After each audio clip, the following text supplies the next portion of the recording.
Hello everyone, this is my progress report and my name's Han and I am currently placed at Marshall Elementary School with UTK's children and I was here it's some of the Marshall Elementary School they devote to help the children in Cary environment and it's in south of the San Diego.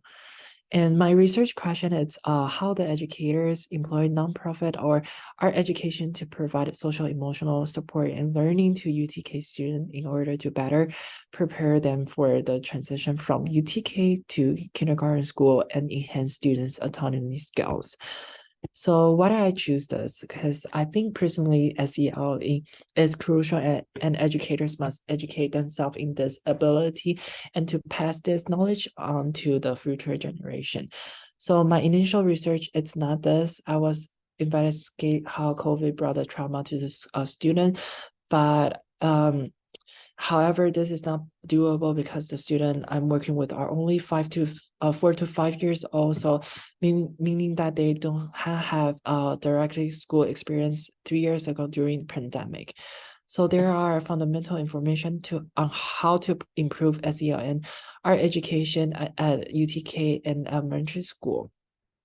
So, our education plays a crucial role in development of young children, promoting their emotional, cognitive, and social growth. So, first, I want to promote well-being. By integrating art education and SEL, student can manage their emotion and build a resilience and develop a positive sense of their self, and to provide a well-being. So that I want to find that support student lifelong success. Our education and SEL are linked together to improve their overall student success. And some of the art project may, like for example, some of the art project may require students to collaborate, provide them with opportunity to improve their social and cooperation skills. So this is all the things that I want to explore and to like to furthermore explore. Next slide, relevance. There are a lot of the relevance and I think first address current needs and to take action. So I believe that a student confront additional obstacle as they moved from UTK to kindergarten, including social emotional change. And this also providing them with tools they need to flourish in their new setting. So this is also important for educators to support them. So non-formal education, such as art education, might be a vital and interesting alternative to conventional type of education.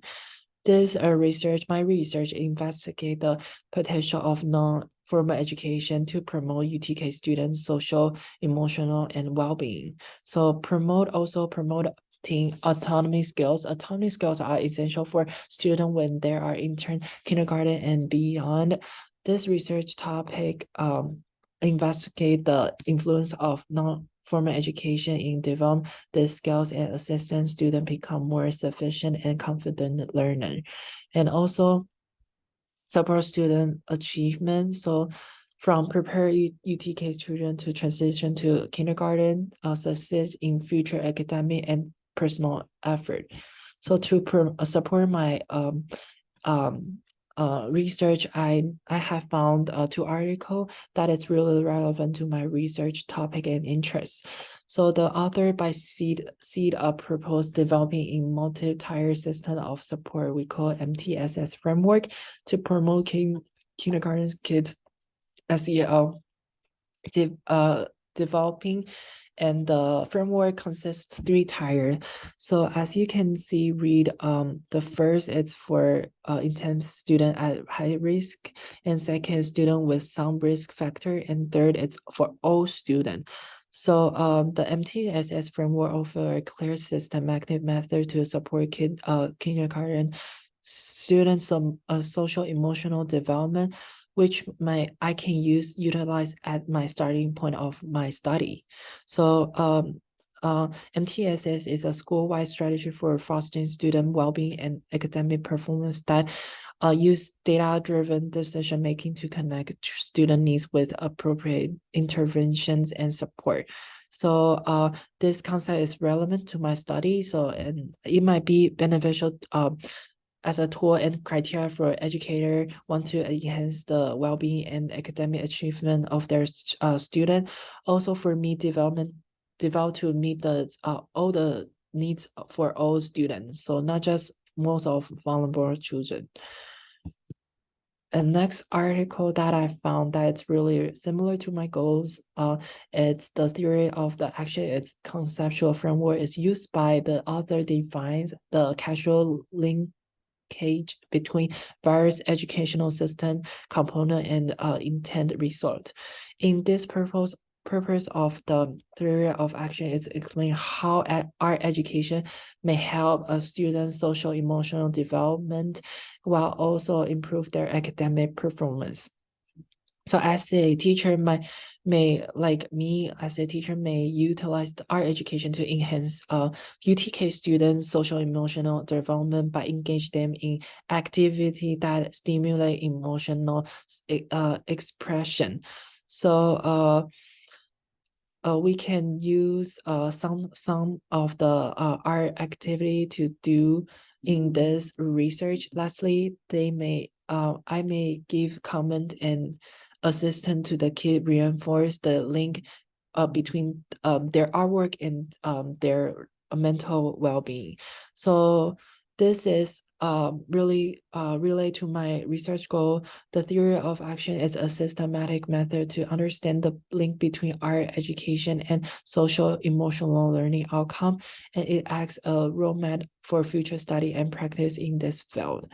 So the next I have found the other resources that from the California Department of Education. So this might be used criteria for an educator to train their knowledge in SEL.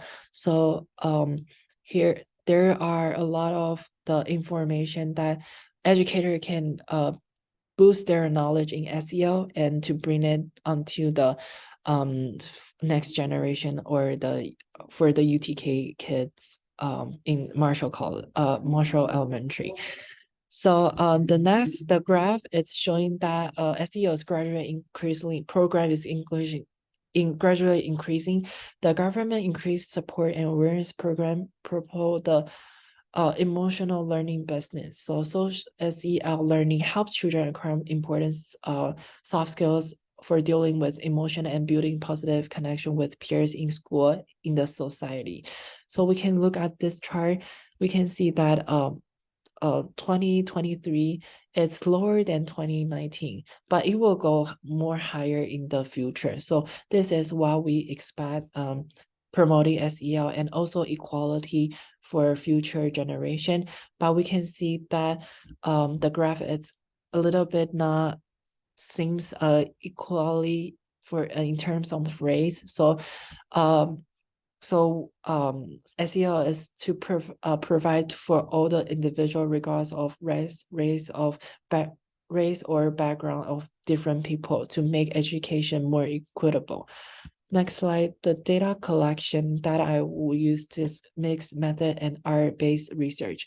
For mixed method research that I will use is essentially how when the research subject in complicate and require analysis of both quantitative and qualitative data source, such as survey, interview, focus on group as observation.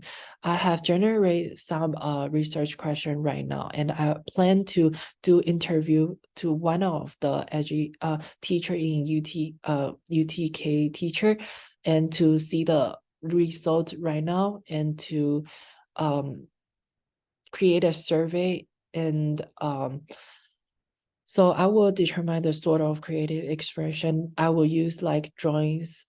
So for the I will create a survey and then to reorganize my interview question. So for also for our research, I would first I will determine the sort of creative expression I will use, the drawing, like self-portrait, and devise a strategy for gathering data via that the expression. For example, I may undertake the series of visual art activity with the UTK student and observe students' action, social and emotional while doing so. Art-based research may also give a fun and engaging approach for a student to engage their research project. So adding in the development of their self-esteem and feeling of ownership over their own learning and growth. For instance, I may do research utilizing visual art to investigate how UTK students at Marshall represent their feeling via drawing and painting, of offering an insight into their emotional experience and issues. Overall, the creative process may be therapeutic and take and assist student in process and experiencing their feelings in health and meaningful manner. So the limitation that I can think of is time and honesty. So time constraints are crucial while performing and research. It is take time to conceive, performance, evaluate, and report on the research. So a research project maybe need months and even years to finish, but I will try to to make it more, my research make it more shorter. So the other, it's honesty and limit possible for research bias and manipulation of findings, as well as possible of participant not being completely honest or accurate when answer question or submit information. So how to tackle this issue using multiple source data to check a valid data and a reliable of resource, and foster an environment of trust and open with participants to encourage honesty and ensure that validity of data collect. So this is how I think could tackle this two of the problem. So here's my references, and thank you for listening. See you guys in person soon.